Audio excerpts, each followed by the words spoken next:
Mensahe sa lahat ng manonood, isang nakakagulat na balita ang dumating. Isang grupo ng mga estudyante mula sa isang prestihiyosong internasyonal na paaralan sa Peru ang orihinal na nakatakdang maglakbay sa Japan. Ngunit dahil sa biglaang teknikal na aberya ng eroplano, kinailangan nilang mag-emergency landing sa Ninoy Aquino International Airport, NAIA. Gayunpaman, mula sa sandaling tumapak ang mga estudyanteng ito sa lupain ng Pilipinas, nagsimula ang isang hindi kapani-paniwalang kwento. Hindi namin alam kung nasaan ang Pilipinas noon, ngunit ang resulta ay mas kahanga-hanga kaysa sa Japan. Napagtanto namin kung gaano kami kainosente.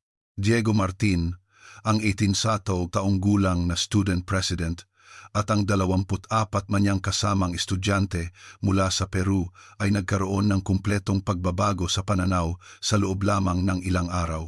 Ano ang nakita nila sa Pilipinas na nagpadesisyon sa mga estudyanteng ito na kanselahin ang kanilang biyahe patungong Japan at manatili sa Pilipinas ng mas matagal? Ang kwento ng hindi inaasahang karanasan sa Pilipinas ng mga estudyante mula sa kilalang paaralan ng Peru. Pakinggan ninyo. Magandang araw po. Ako si Diego Martin, isang 21 taong gulang na estudyante sa high school at naglilingkod bilang Student Council President sa La Preparatoria Internacional sa Lima, Peru. Ang aming paaralan ay isa sa mga nangungunang pribadong paaralan sa Peru na kilala sa taunang pag-oorganisa ng mga field trip sa ibang bansa. Noong nakaraang taon, pumunta kami sa Europa. 2 taon na ang nakalipas sa Estados Unidos at ngayong taon ang aming destinasyon ay ang Japan. Ang aming orihinal na plano ay maglibot sa Tokyo at Osaka sa loob ng 1 linggo. Sa totoo lang, wala akong masyadong inaasahan sa paglalakbay na ito sa Asia. Kapag nakikipag-usap ako sa aking mga kaibigan, iniisip lang namin na kung Japan, siguro ay okay. Tungkol naman sa Pilipinas, halos wala kaming alam. Ang alam lang namin ay isang maliit na bansa ito na nasa pagitan ng China at Japan. Noong umaga ng aming pag-alis, nagkita kami ng aking mga kaibigan sa paliparan sa Lima. Lahat ay excited. Mayroong 25 estudyante at 3 guro na kasama sa biyahe. Habang sumasakay sa eroplano, pinag-uusapan pa rin namin kung ano ang makikita at kakainin sa Japan. Ngunit sa gitna ng mahabang biyahe sa Pasipiko, pagkatapos naming huminto sa Mexico City, nangyari ang hindi inaasahan. May announcement mula sa piloto na may teknikal na problema at kailangang mag-emergency landing sa pinakamalapit na paliparan. Hiniling sa amin ng flight attendant na ikabit muli ang aming seatbelt. Agad na naging tense ang atmosfera sa loob ng eroplano. Nang tumingin ako sa labas ng bintana, nakita ko ang mga ilaw sa gabi, ngunit pakiramdam ko ay hindi iyon Japan. Muling nag-anunsyo ang piloto na lalapag kami sa Ninoy Aquino International Airport, NAIA. Noong panahong iyon, hindi ko pa alam kung nasaan ang NAIA. Si Carla, ang kaibigan na nakaupo sa tabi ko, ay naghanap sa kanyang smartphone at sinabing, nasa Pilipinas tayo. Hanggang sa lumapag ang eroplano, iniisip ko pa rin na titigil lang kami sandali para sa engine check at pagkatapos ay lilipad na patungong Japan.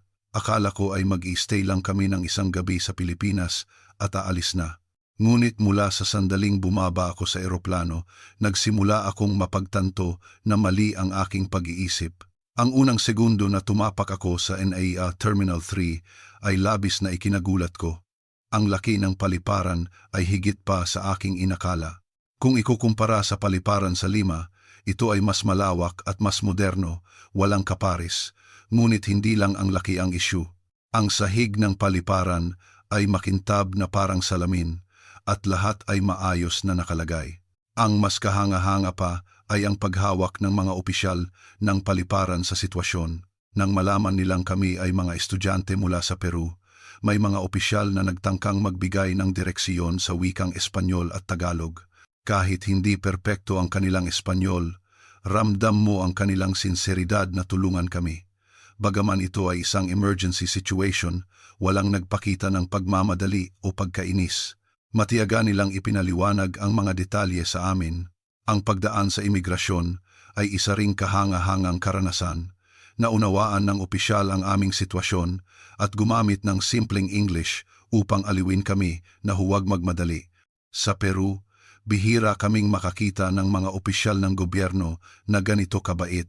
Habang papunta sa baggage claim, nagkaroon ako ng pagkakataong tumingin sa paligid ng paliparan at talagang naramdaman ko na systematic ang pamamahala dito. Ang mga signage ay nasa maraming wika at malinaw. Gumagana ng perpekto ang iba't ibang pasilidad. Ang pinakakahanga-hanga ay ang pag-uugali ng mga tao. Bagaman daan-daang pasahero ang naglalakad, walang maingay o nagtutulakan. Lahat ay nagpapanatili ng kaayusan at naghihintay ng matiyaga. Ang ganitong tanawin ay mahirap isipin sa Peru. Nang gabing iyon, naglakbay kami patungong Metro Manila at tumuloy sa pansamantalang hotel na inayos malapit sa Makati o Bonifacio Global City, BGC. Wala akong ideya kung ano ang mangyayari sa mga susunod na araw. Hindi ko inaasahan na sa Pilipinas, na inakala kong isang transit point lamang, ay may naghihintay na karanasan na magpapabago sa aking pananaw sa buhay. Kinabukasan, malinaw pa rin sa aking alaala ang pakiramdam ng pagkagulat nang lumabas kami sa hotel at makita ang mga kalye ng Maynila sa unang pagkakataon. Nagpasya kaming sumakay sa MRT mula sa isang estasyon upang maglibot sa lungsod. Ngunit mula sa sandaling tumapak kami sa istasyon ng tren, parang nasa ibang mundo na kami kumpara sa Peru. Sa platform ng tren, ang una naming nakita ay ang pag-uugali ng mga tao. Kahit rush hour at maraming tao, lahat ay pumila ng maayos at naghihintay sa tren. Nang dumating ang tren, lahat ay naghintay na makalabas ang mga nasa loob bago sila isa-isang pumasok. Ito ang kaayusan na hindi namin makikita sa Lima. Ang mas kahanga-hanga pa ay ang kapaligiran sa loob ng tren. Kahit maraming tao, tahimik ito. Walang tumatawag ng malakas sa telepono o kumakain. Lahat ay nakatingin sa smartphone o nagbabasa, gumugugol ng kanilang sariling oras. Nang makita ko ang ganitong tanawin, sa unang pagkakataon, naunawaan ko kung ano ang kamalayang civil social consciousness. Ang tren mismo ay kahanga-hanga rin. Ang sahig at pader ay malinis. Maliwanag ang mga ilaw. Hindi mo mararamdaman na nasa ilalim ka ng lupa. Sinubukan ko ang comfort room at ito ay hindi kapani-paniwalang malinis para sa isang pampublikong banyo. Hindi lang may toilet paper at sabon, may hand lotion pa. Nang dumating kami sa isang commercial district tulad ng BGC, ako at ang aking mga kaibigan ay walang masabi. Kahit daan-daan ang dumadaan, wala kaming nakitang kahit anong basura sa sahig. Umiyak pa si Carla doon. Nang tanungin ko siya kung bakit, sinabi niya na hindi lang siya nagulat sa kalinisan, kundi humanga siya na ang lahat ay nagtutulungan upang mapanatili ang ganitong kapaligiran. Ito ang diwa ng bayanihan na ipinapakita sa kalinisan. Ang mga tindahan din ay kahanga-hanga. Lahat ay maayos ang ayos. Malinaw ang mga price tag. Nang makita kami ng mga empleyado bilang mga banyaga, binati nila kami ng may pagkamapagiliw. Kahit hindi kami nagkakaintindihan, sinubukan nilang gamitin ang gesture at ngiti sa pakikipag-usap na lubos naming ikinagpapasalamat. Noong hapon na iyon, naligaw kami dahil hindi namin naintindihan ang mga Tagalog signage at nahihirapan kaming tukuyin ang eksaktong lokasyon gamit ang map sa smartphone. Mahigit 1 oras kaming paikot-ikot sa parehong lugar. Doon, may isang Pilipinong estudyante ang nakakita sa amin. Nilapitan niya kami. Ang pangalan ng estudyante ay Nico. Nagtanong siya sa English, "Kailangan po ba ninyo ng tulong?" Ipinaliwanag namin ang sitwasyon at ginamit niya ang translator app sa kanyang telepono upang makipag-ugnayan. Hindi lang niya kami binigyan ng direksyon, kundi nang malaman niyang galing kami sa Peru, inirekomenda niya rin ang mga masasarap na Filipino street food sa malapit. Nagbigay siya ng kanyang oras upang tulungan ang mga banyaga na hindi niya kilala, ngunit hindi siya nagpakita ng pagkainis. Pagkatapos naming makipaghiwalay kay Nico, pumunta kami sa Filipino restaurant na inirekomenda niya at muli kaming humanga. Nang mag-order kami, nang malaman ng may-ari na kami ay mga banyaga, dahan-dahan niyang ipinaliwanag ang menu. Tinanong pa niya ang antas ng anghang upang subukang lutuin ito ayon sa aming panlasa. Nang umalis kami sa restaurant at naglakad sa mga kalye, natuklasan ko ang isa pang aspeto ng lipunang Pilipino. Ang mga kalye ay napakalinis. Hindi lang dahil sa mahusay na paglilinis, kundi dahil sa ugali ng mga tao na hindi nagtatapon ng basura kung saan-saan. Nakita ko ang isang taong kumakain ng kakanin sa kalye at hawak niya ang walang laman na plastik hanggang sa makakita siya ng basurahan bago niya ito itapon. Nang gabing iyon, habang pabalik sa hotel, pumasok ako sa isang convenience store. Dito, naramdaman ko ang pinakamalaking pagkakaiba kumpara sa Peru. Kahit gabi na lampas, 22 sento na, ang babaeng empleyado na mukhang nasa early 20s ay nagtatrabaho mag-isa. Ang mas kahanga-hanga pa ay ang oras na iyon, may mga babaeng customer na komportable pa ring pumapasok. Sa Lima, napakadelikado para sa isang babae na maglakad mag-isa sa gabi, ngunit dito, lubos na kakaiba. Binati kami ng empleyado ng convenience store nang may pagkamapagiliw. Nang sabihin kong galing ako sa Peru, nagpakita siya ng interes at sinubukang makipag-usap sa simpleng English. Habang pabalik sa hotel, tumingin ako sa paligid. Kahit gabi na, maliwanag pa rin ang mga kalye. Ang mga streetlight ay naka-install sa tamang distansya.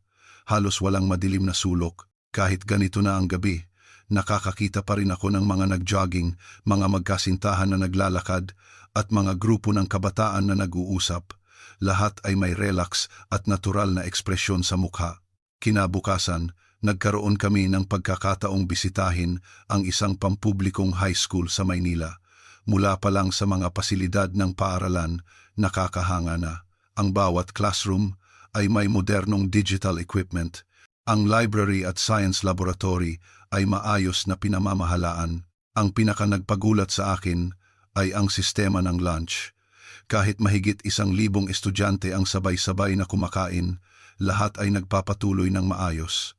Ang bawat grade level ay may tiyak na pagkakasunod-sunod ng pagkuha ng pagkain, at natural na sinusunod iyon ng lahat ng estudyante. Habang nakapila, walang nagtutulakan o sumisingit.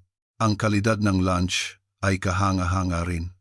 Ito ay isang balanced menu na inihanda ng isang nutritionist at napakasarap ng lasa. At ang katotohanan na ang ganitong uri ng lunch ay ibinibigay sa mga estudyante nang walang bayad ang pinaka-nakakagulat. Sa Peru, kahit ang mga pribadong paaralan ay iilan lamang ang nagbibigay ng ganitong antas ng lunch service. Pagkatapos kumain, ang tanawin ng mga estudyante na nagliligpit ng kanilang mga tray at nagsesegregate ng basura ng mag-isa ay labis na nakakahanga. Walang nag-uutos, ngunit ginagawa ito ng lahat na parang normal na gawain. Ang plastic at general waste ay maayos na pinaghihiwalay. Nang makita ko ang tanawing ito, napagtanto ko na napakataas ng kamalayan sa kapaligiran dito. Noong hapon, nagkaroon ng cleaning time na sinasabing sa Pilipinas, ang mga estudyante ang naglilinis ng kanilang classroom at ng paaralan. Sa una, hindi ako naniwala, ngunit nang makita ko mismo, ang lahat ng estudyante ay naghati-hati ng gawain at masigasig na naglilinis, nagmamasahe ng sahig ng classroom, nagpupunas ng chalkboard, naglilinis ng bintana at nagtatapon ng basura. Ang lahat ng gawaing ito ay ginagawa ng mga estudyante mismo. Nang makita ko ang tanawing ito, naramdaman ko ang espesyal na kalidad ng edukasyong Pilipino, hindi lamang pagtuturo ng kaalaman, kundi pagtanim ng kamalayan sa komunidad at responsibilidad. Sa Peru, ang paglilinis ng paaralan ay trabaho ng janitor, ngunit dito itinuturing nila na normal ang pagpapanatili ng kalinisan sa espasyong ginagamit nila. Nang gabing iyon, nagkaroon ako ng pagkakataong makipagkita muli kay Nico. Nagkita kami sa isang 24 oras na coffee shop at nag-usap tungkol sa pagkakaiba ng kultura sa pagitan ng Pilipinas at Peru. Marami akong natutunan. Sinabi ni Nico na lumaki siya sa isang kapaligiran kung saan ang kaayusan at malasakit sa kapwa ay normal na bagay. Hindi dahil may nag-uutos na gawin ito, kundi dahil naniniwala sila na iyon ang tama. Ang mga tuntunin na sa simula ay naramdaman kong constricting ay sa katunayan ay karunungan na nagpapadali sa pamumuhay ng lahat ng magkasama. Nagsimula akong mapagtanto ito. Ang maliit na inconvenience ng bawat isa ay nagdudulot ng malaking convenience para sa lahat. Ito ang konsepto. Sa pamamagitan ng pakikipag-usap kay Nico, nagkaroon ako ng bagong pananaw sa individualism at communitarianism. Sa Peru, napakalakas ng kulturang nagbibigay halaga sa personal na kalayaan. Ngunit sa Pilipinas, may balanse sa pagitan ng kalayaan ng individual at responsibilidad sa lipunan. Ito ang larawan ng isang developed society. Naisip ko, pagkatapos ng ilang araw sa Pilipinas, lalo akong nakatuklas ng maraming bagay. Sa pampublikong transportasyon, ang mga kabataan ay nagbibigay ng upuan sa mga matatanda at mga babaeng nagdadalang tao.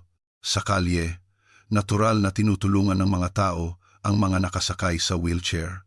Ang mga mababait na tao ay nagbibigay ng direksyon sa mga banyaga na tulad namin.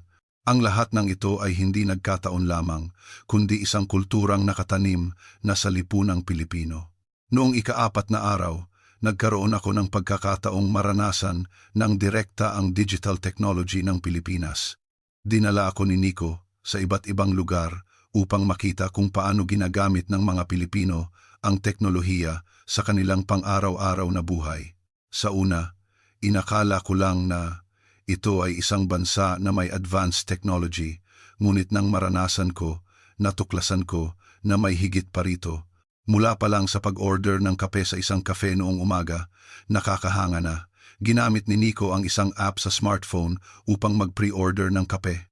Nang dumating kami sa kafe, handa na ang kape.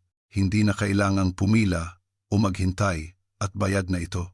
Kahit ang pagkakaroon ng ganitong sistema ay nakakahanga na, ang mas kahanga-hanga ay ang natural na paggamit ng mga ordinaryong estudyante ng ganitong teknolohiya. Sa pagsakay din sa tren, ganoon din. Ginamit ni Nico ang smartphone niya bilang fare card. Bukod pa rito, may libreng wifi sa tren. Sa subway sa Peru, madalas ay mahina ang internet signal, ngunit dito, kahit malalim sa ilalim ng lupa, mabilis pa rin ang koneksyon. Sa pagtanghalian, nagkaroon ng isang kawili-wiling karanasan. Nag-scan si Nico ng QR code sa harap ng restaurant upang magparehistro para sa pila. Pagkatapos ay naglakad-lakad kami sa paligid. Nang may notification na dumating na turn na namin, bumalik kami sa restaurant. Hindi na kailangang tumayo at maghintay sa pila. Maaari mong gamitin ng efficient ang oras mo. Sa pag-order ng pagkain sa restaurant, ginamit namin ang tablet sa mesa. Digital ang menu. Maaari mong tingnan ang mga larawan at detalyadong deskripsyon. May English menu pa. Mula sa pag-order hanggang sa pagbabayad, maaari itong gawin sa mesa. Napaka-komportable talaga. Ngunit sa gitna ng lahat ng digital technology na ito, hindi nawala ang init ng tao. Ito ang pinakakahanga-hanga. Ang mga empleyado ng kafe ay bumabati ng may pagkamapagiliw. Ang mga waiter sa restaurant ay nag-aalaga ng maayos. Hindi pinalitan ng teknolohiya ang relasyon ng tao, kundi nagsilbi itong pantulong sa isa't isa. Noong gabi, sinubukan kong gumamit ng food delivery app. Ipinakita ni Nico kung paano mag-order ng pagkain sa smartphone. May malawak na pagpipilian ng restaurant at menu. Pagkatapos mag-order, maaari mong subaybayan ang lokasyon ng rider ng real time. Sa loob ng 30 minuto, dumating ang mainit na pagkain. Ang mas kahanga-hanga ay napakagalang ng rider. Nang makita niya ako bilang isang banyaga, ngumiti siya ng masigla at iniabot ang pagkain. Hindi lang ito paghahatid ng pagkain, kundi pagpapakita ng tunay na diwa ng serbisyo. Mula sa lahat ng karanasang ito, naunawaan ko ang tunay na kahulugan ng kaunlaran ng teknolohiya. Noong ika-5 araw, nagkaroon ako ng pagkakataong makilala ang lola ni Nico. Kahit mahigit 80 taong gulang na, magaling pa rin siyang gumamit ng smartphone. Nakakahanga. Sinabi niya na nag-online shopping siya, nagpapa-appointment sa ospital at nagba-video call pa sa kanyang mga apo. Ito ay lubos na kaiba sa aking lola sa Peru. Sinabi ni Lola na sa simula ay mahirap ngunit may libreng klase sa smartphone sa komunidad kaya natuto siya. Hindi sila iniwan dahil matanda na sila, kundi may sistema na tumutulong sa lahat na sumabay. Ito ang kahanga-hanga. Ito ang larawan ng isang lipunang mapagkalinga. Naisip ko, sa pampublikong transportasyon, nagkaroon din ng mga katulad na karanasan. Nang makita ang isang taong nakasakay sa wheelchair sa tren, maraming tao ang natural na nagbigay daan at tumulong. Walang nagutos, ngunit ginawa ito ng lahat na parang normal na bagay. Nang makita ko ang ganitong tanawin, naramdaman ko ang kaganapan ng lipunang Pilipino. Nagkaroon din kami ng pagkakataong pumunta sa isang ospital dahil mukhang sinisipon si Nico. Ang buong proseso, mula sa pagpaparehistro hanggang sa pagsusuri at paggamot, ay systematic. Hindi kami naghintay ng matagal. Ang bayad sa paggamot ay makatwiran. Nagpakita pa ng interes ang doktor sa akin bilang isang banyaga at ipinaliwanag ang sistema ng pampublikong kalusugan ng Pilipinas. Sa botika, pharmacy, nagkaroon din ng isang kahanga-hangang karanasan. Tiningnan ng parmasyutiko ang reseta at inayos ang gamot ng tama. Siyempre, ipinaliwanag niya ng detalyado kung paano inumin at sinubukan pa niyang ipaliwanag sa simpleng English. Ang ganitong uri ng pinong pangangalaga ay lubos kong pinasalamatan. Nang gabing iyon, naglakad-lakad kami ni Nico sa tabi ng Ilog Pasig. Kahit gabi na, maraming tao ang nag-iihersisyo o nagpapahinga. May mga pamilya, magkasintahan at grupo ng magkakaibigan, lahat ay gumugugol ng kanilang oras. Ang mahalaga ay lahat ay may ligtas at payapang ekspresyon sa mukha. Ang mga pasilidad na inihanda sa tabi ng ilog ay kahanga-hanga. May bike lane na malinaw na hiwalay sa pedestrian lane. May comfort room at iba pang pasilidad. Pakiramdam ko, lahat ay idinisenyo para sa kaginhawaan ng publiko. Nang gabing iyon, habang pabalik sa hotel, naisip ko, sa Pilipinas, ang teknolohiya at ang kabaitan ng tao ay nagkakasundo ng perpekto. Ito ang larawan ng isang tunay na developed society. Ang pagiging mayaman lang sa ekonomiya o advanced lang sa teknolohiya ay hindi makagagawa ng isang bansa na tunay na developed. Napagtanto ko ito. Noong umaga ng ika-6 na araw, nakipag-ugnayan ang airline na naayos na ang eroplano at maaari na kaming maglakbay patungong Japan ayon sa orihinal na plano.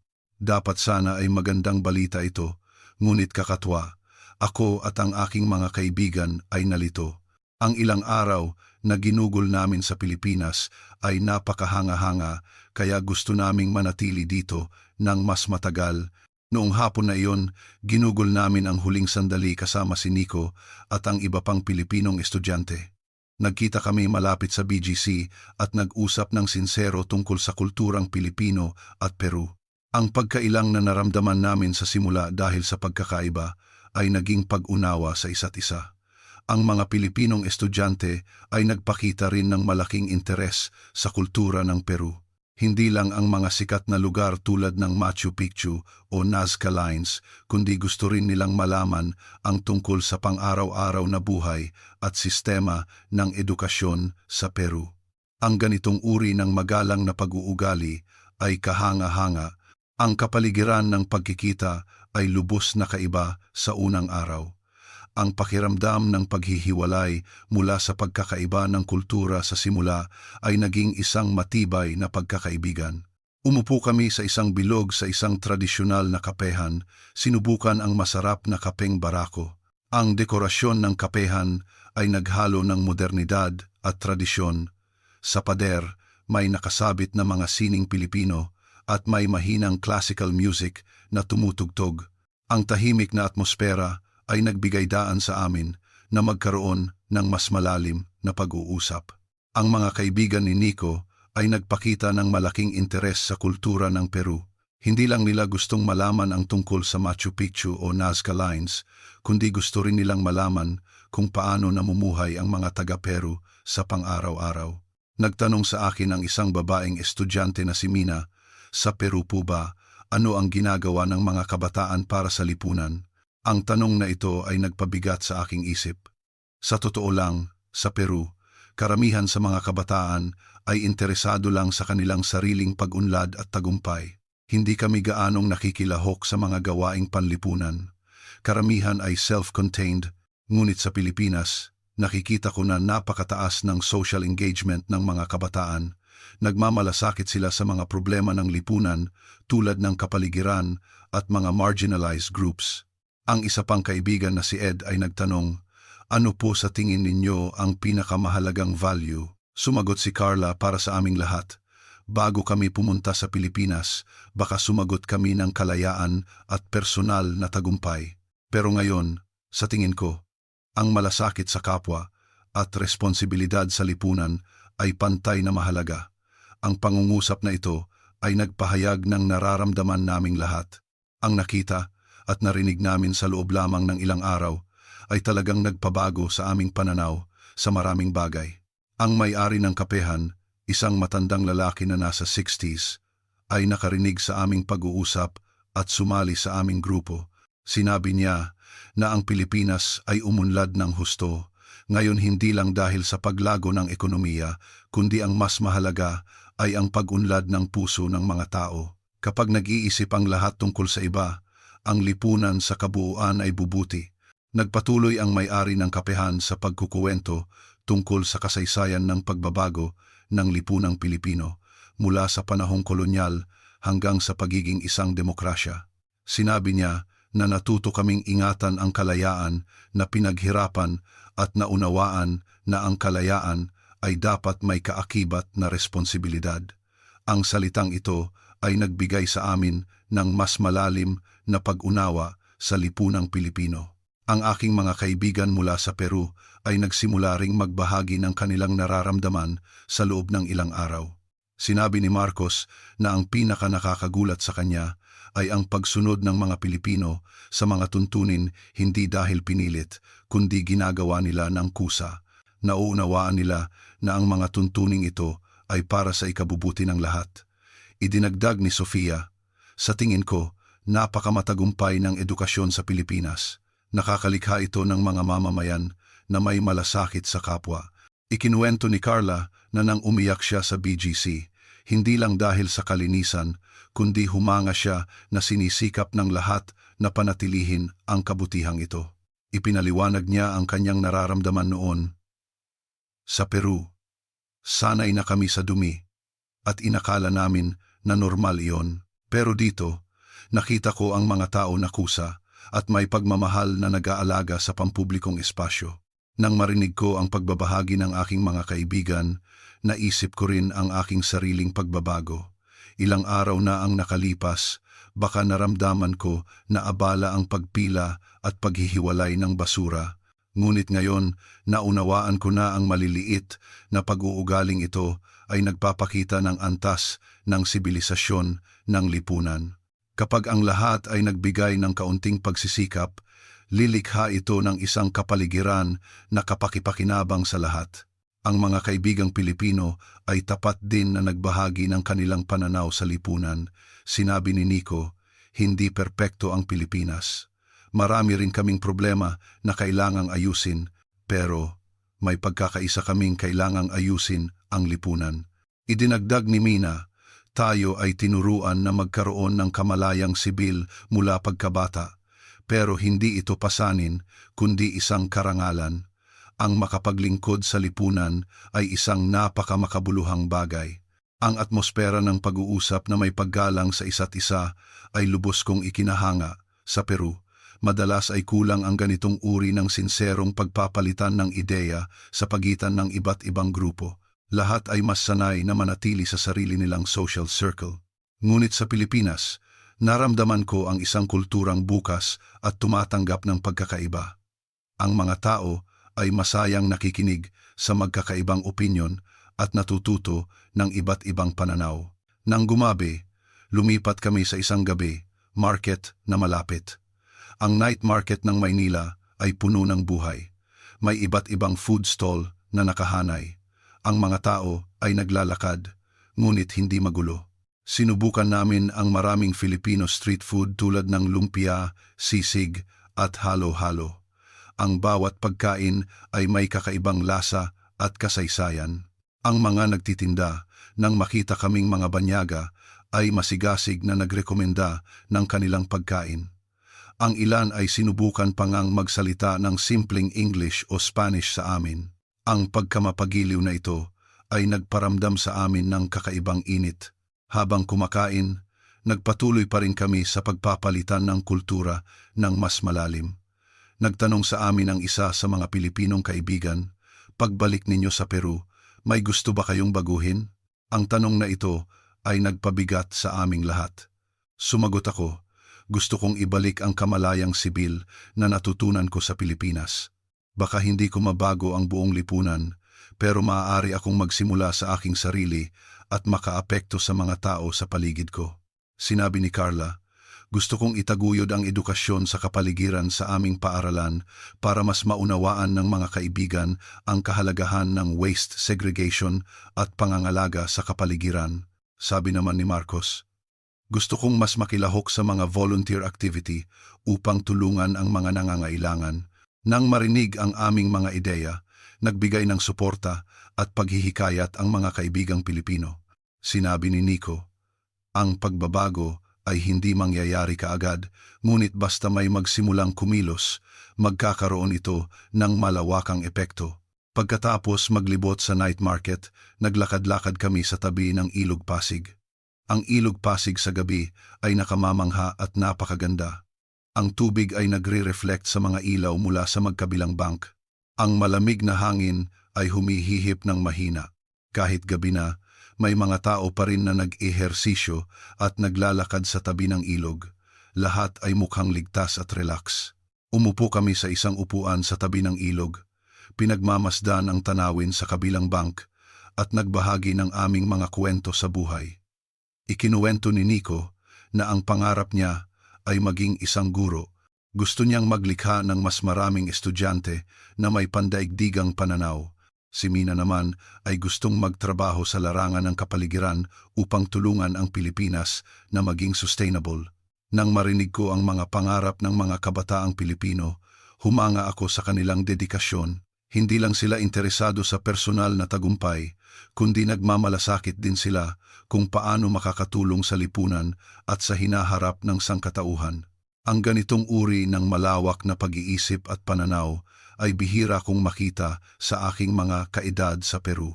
Sa sandaling iyon, naunawaan ko agad kung ano ang tunay na kapangyarihan ng lipunang Pilipino, hindi dahil sa advance na ekonomiya o modernong teknolohiya, kundi dahil ang mga tao dito ay may pagnanais na gawing mas mahusay ang mundo. Kapag ang mga kabataan sa isang lipunan ay may ganitong uri ng pangarap, tiyak na uunlad ang lipunan na iyon. Nang magtatapos na ang gabi, kailangan na naming magpaalam. Kahit ilang araw lang kaming magkasama, nakalikha kami ng isang matibay na pagkakaibigan. Nagpalitan kami ng contact information at nangakong mananatili sa komunikasyon upang matuto sa isa't isa. Habang hinahatid kami ni Nico sa hotel,